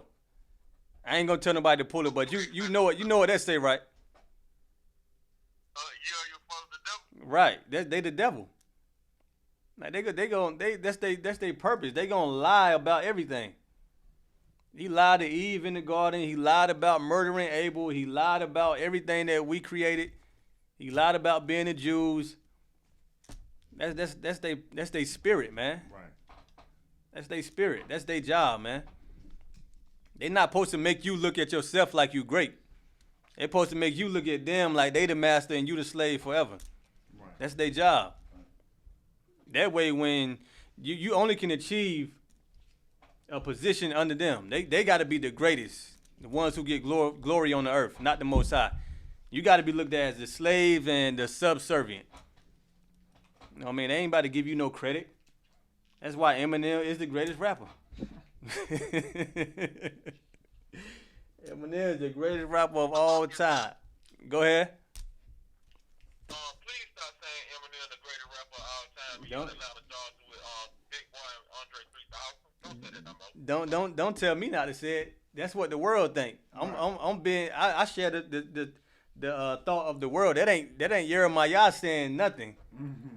That's black people in the world agreeing with Eminem Right. and white people.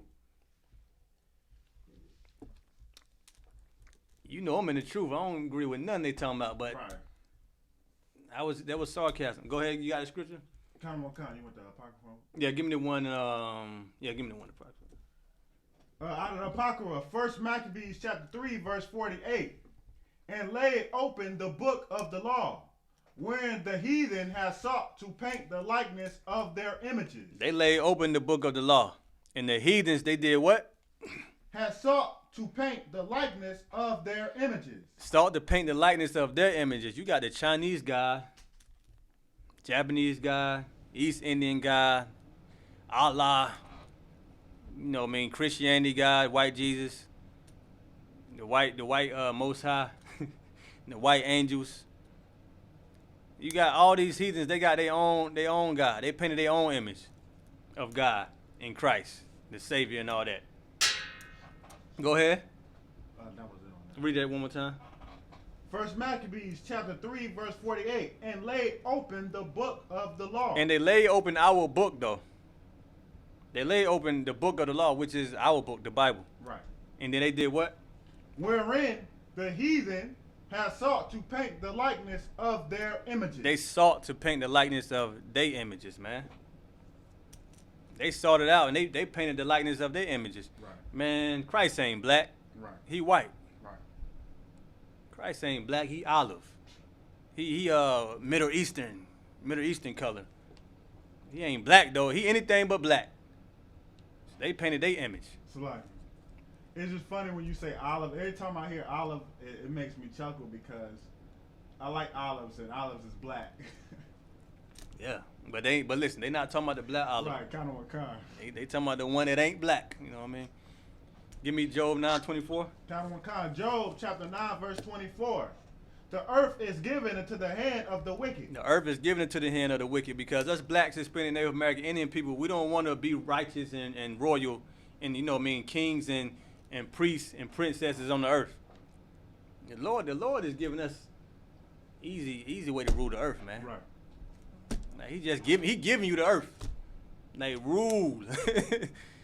We think it's bad to rule over people, but we see people ruling over us every generation. Right. We stay getting oppressed by these people who we think it's wrong to rule over. But if we don't rule over them, they're going to rule over us. The Lord is basically giving you the kingdom of heaven. Get here, take it. Oh, man, we had plenty. We had King David, King Solomon. We had kings. Well, listen, rule the earth. Go ahead. Come. The earth is given into the hand of the wicked. But the earth is given into the hand of the wicked now because we don't want to take our position as rulers of the earth. We want to be under our oppressor. Right. We realize they our oppressors now because we are oppressed. First we thought they was our friends and everybody can get along, we can love them and we can sleep with their women. But now we realizing 400 years later, we've been in hell, even before America. Keep going. He covereth the faces of the judges thereof. Right, they cover the faces of the judges. The judges are who? Who are the people in the book of Judges? They're black people, they're Israelites. And they painted over the judges. They painted over Moses, Jeremiah, Ezekiel, Christ, the angels. They painted over those images. Go ahead. Come. If not, where and who is he? The Lord got a question though. The Lord said, if not, where and who is he? If it's not the white man, then where is he and who is he? No, man, just point to the person who it is then. If it's not the wicked, if Esau is not the wicked on the earth, if the white man not the wicked on the earth, then show me who is the wicked on the earth. Show me who legalized, who made sin legal. Who is the men of sin? Who claim to be a people who they are not? Go ahead. Hey, I got to big up the water for that because I always want to understand that last part of that verse. If not, who and where is that? Because I heard it many times and I kept stumbling over it, but I like that. Lock is at the water for that. Yeah, where is he and who is he? I'm gonna tell you where he at. He's on earth. He's ruling the earth because the land is given to the hand of the wicked.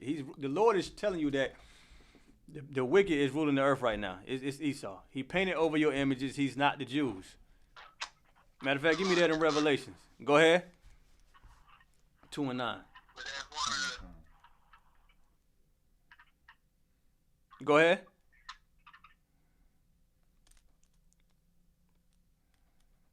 The brother who said Salakia, go ahead.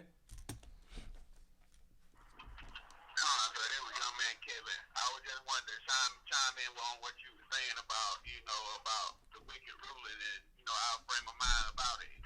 Like we want to keep them in rulership. I think the Christians that come up with that mentality all the time that, when we call the white man the devil or the oppressor, oh, you got black, you got Negroes out here just to work some of these white folks. They devils too. They taking up for the white folks, but then so you say something about Martin Luther King. Why you got to talk about these black folks? Why you got to, they don't know who damn side they on. Yeah, that's because because they hate black people. I wonder what did they think about them 20,000 white people in VA with their guns out? They ain't got nothing to say then, do they? I want you to get Revelation 2 and 9, but I had another one too. Hold on. Okay. If you're not the oppressor. You can read that one till I give you the other. Revelations chapter 2, verse 9.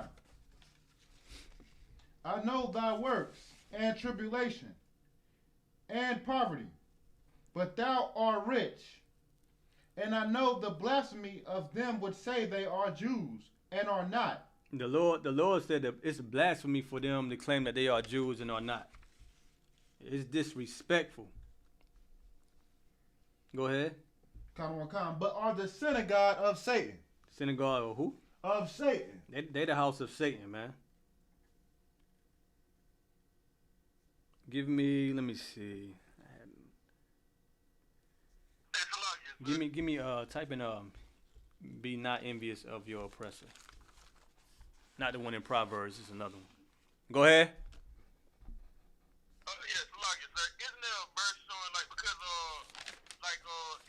verse on like where it say like I don't know if you use Satan or if you use Esau when it say like he's trying to sit in the Most High seat, like he like basically like he's trying to be like I know about that he giving the power in the world, but it's like a verse where it say he's trying to get the high seat. And the reason why I'm asking that because like you know in the world, you know a lot of people like you know what I'm saying like we I think you're talking about Isaiah. we like go back to where we're saying and stuff. Isaiah When we 14. saying we look at the sin because like how like somebody like Tyler Perry Or who use 2 homosexuals, Thessalonians. you know what I'm saying, to become great in the world. You know what I'm saying? Like we look at that like, oh he ain't saying it because look, the Lord blessing him. But ain't it like a verse showing like Satan was trying to be like the God and like he give you like Con. stuff like that. Con, you talking about the one that said he sit amongst the stars? You talking about the one he said as if he's the Most High? Give me that one. Yeah, kind of one con, so that's it, kind of one con. God, yeah, the Esau definitely think he's the Most High. He's great like the Most High, or even greater than the Most High. I mean, that's the pride of the white man. You know what I mean? We're gonna get that for you, all right? You said what? Get what you said. Kind of one con, so what? It's different ones though. Type in he sit amongst the store. I want to say it's in 2 Thessalonians. Let's type in he sit as the Most High. It's a bunch of different ones.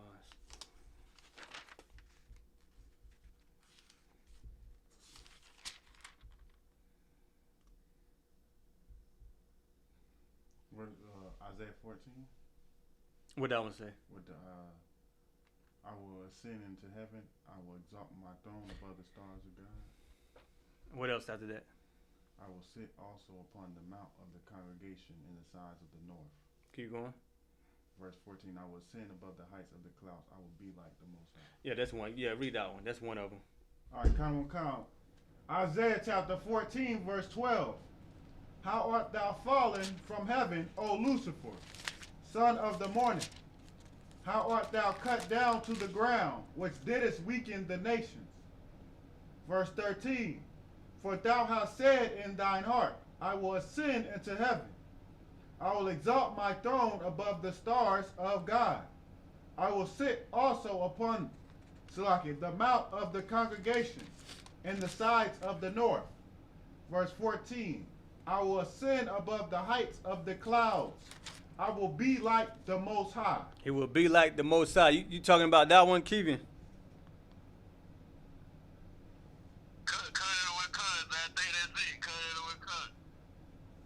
Yeah, that's in Isaiah chapter 14.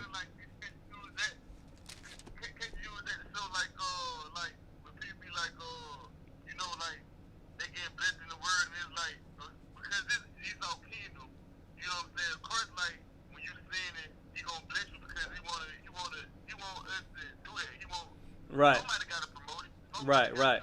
You get rewarded for your wickedness. I know you talking about. Go ahead. Esau give you a reward for sinning. He give you a reward for being wicked. And that's why you put a wig on like Flip Wilson, you get paid as an actor. Or you put on a dress. Yeah, he reward you for sinning. Or you come out and you be a homosexual, you put it in your songs. Or you come out like Kanye West and bring Caesar Borgia on stage. You get love from the world. Go ahead. Right, everybody.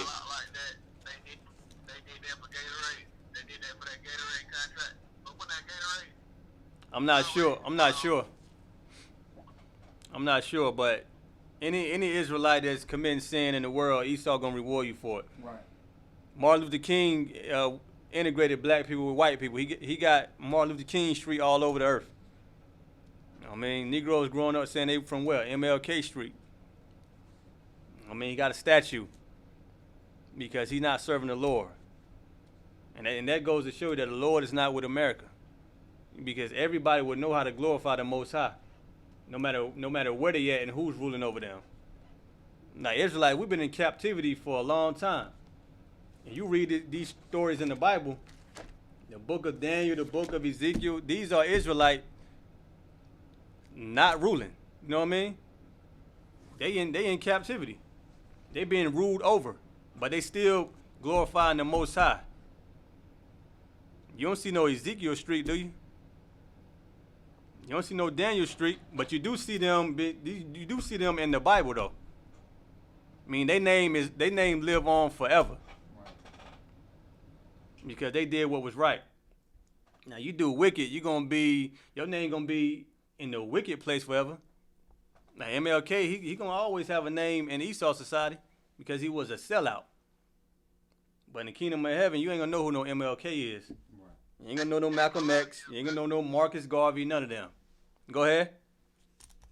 That's a heavy point right there because, like, the oppressive nation, they big up Martin Luther King because Martin Luther King, you know what I'm saying, he pretty much finessed this over in their hands, you know what I'm saying, but they don't want to be like Martin Luther King. They be trying to portray themselves as Jesus Christ and all the people in the Bible, even down to the angels.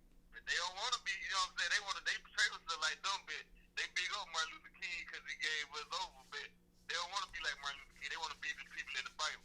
Like, Give me Ecclesiasticus and the Apocrypha.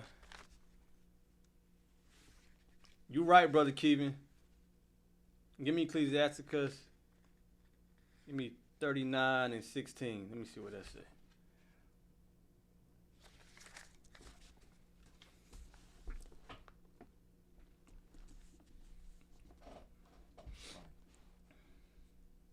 Ecclesiasticus chapter 39 verse 16. All the works of the Lord are exceeding good, and whatsoever he commandeth shall be accomplished in due season. That was it? Yeah, 39 16. Nah, that wasn't it. It was something I read in Ecclesiastes 39. Keep going. What's let me see, what's 17 say? And verse 17, and none may say, what is this? Wherefore is that? For a time convenient, they shall all be sought out. At his commandment, the waters stood as a heap, and at the words of his mouth, the receptacles of waters. You see a scripture that said their name should live on forever?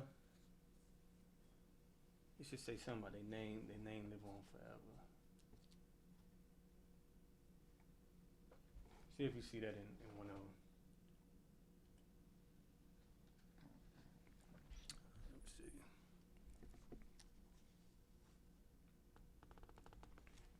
Do you ever see the workers? hey, Salakia, sir. Go ahead. Are you referring to, Salakia, are you referring to verse 9? In Ecclesiasticus? Yes, sir, cut it on time. What verse 9 say? Verse 9? Verse 9.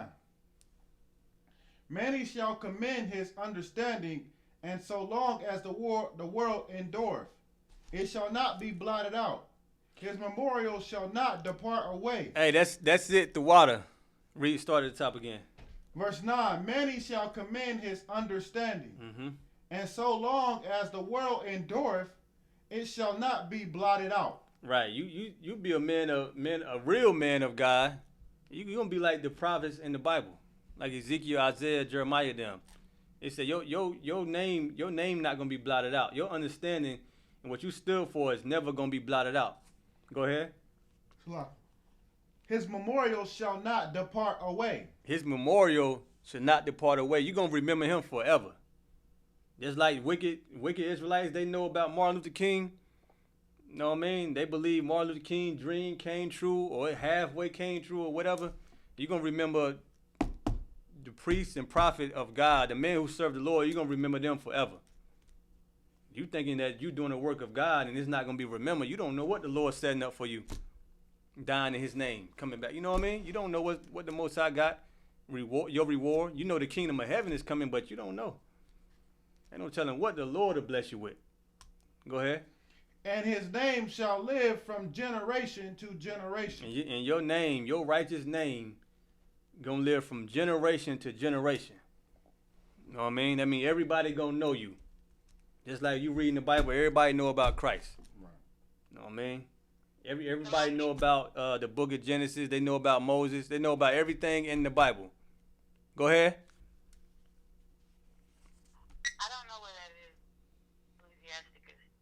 That's in the Apocrypha, not in the Bible. I mean, the Apocrypha is part of the Bible, but you got to they took the Apocrypha out. Okay, I have that too. I couldn't find it in the Bible. Yeah, it's Ecclesiasticus, not Ecclesiastes, but Ecclesiasticus. Oh, all right. I was getting it mixed up. All right, Yeah. sorry, I'm good. Yeah, you got Ecclesiastes and Ecclesiasticus. Got it, I'm good. Anybody got any questions before we close out?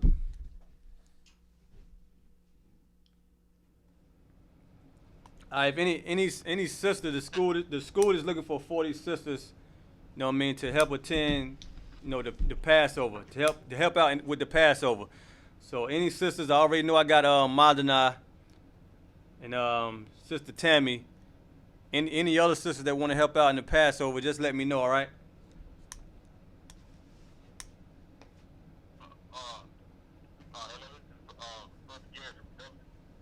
Say it again.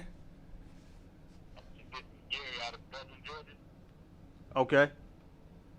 I got two questions. Go. Number one, where do I go to be a part of the online class?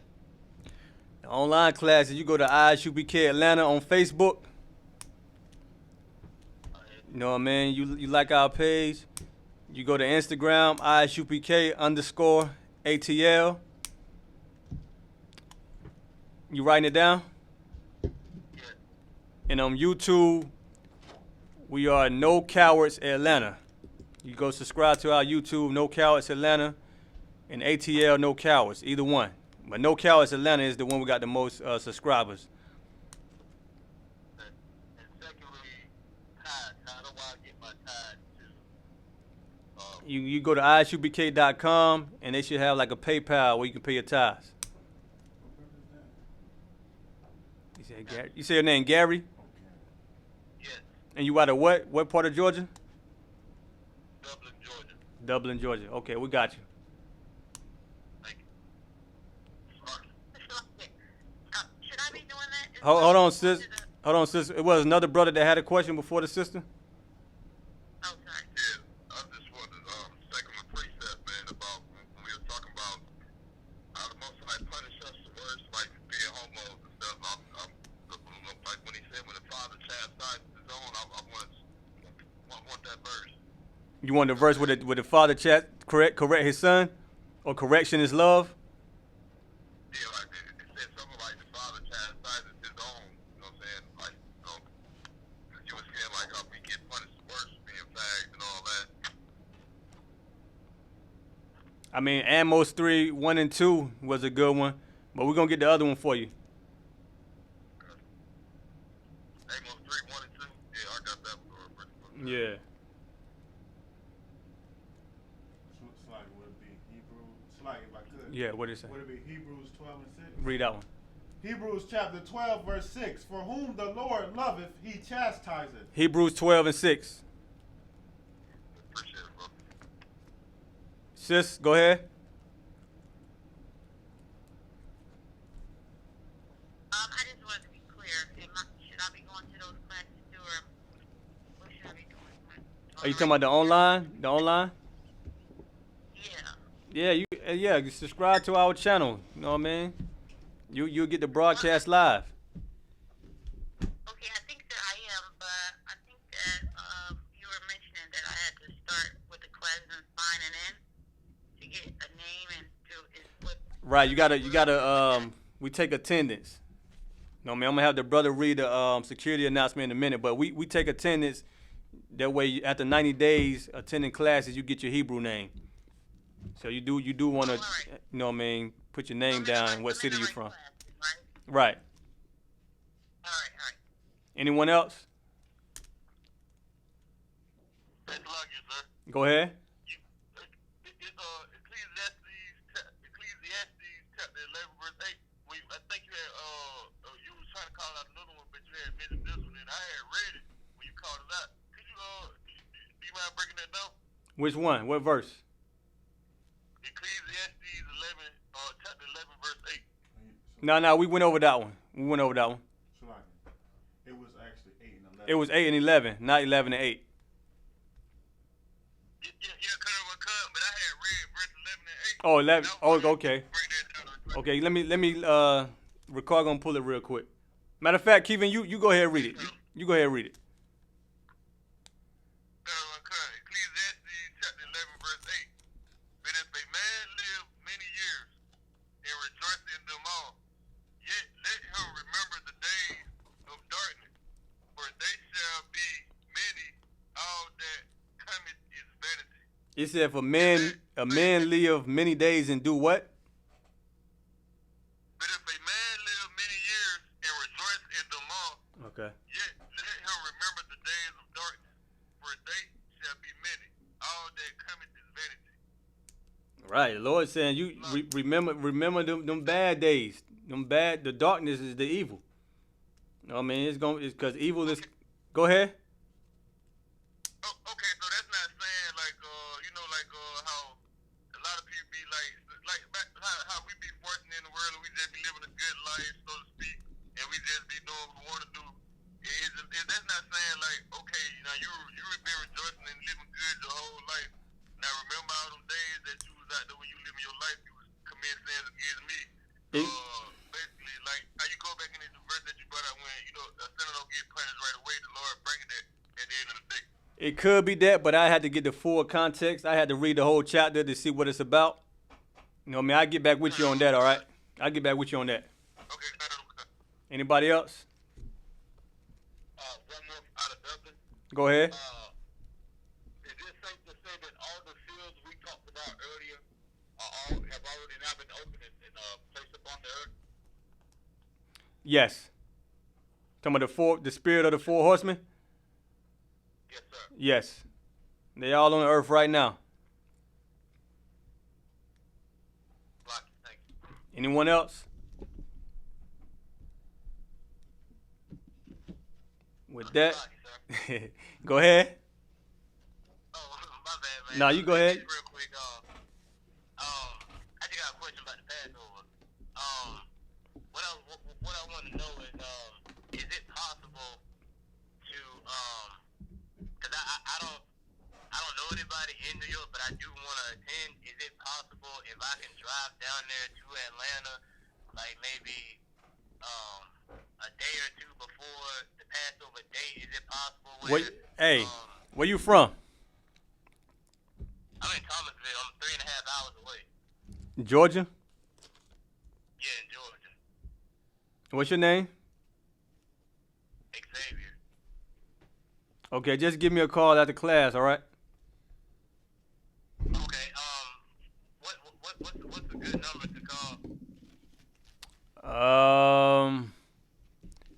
404 Okay. 437 Okay. 8569. Okay. I got it. All right, anybody else?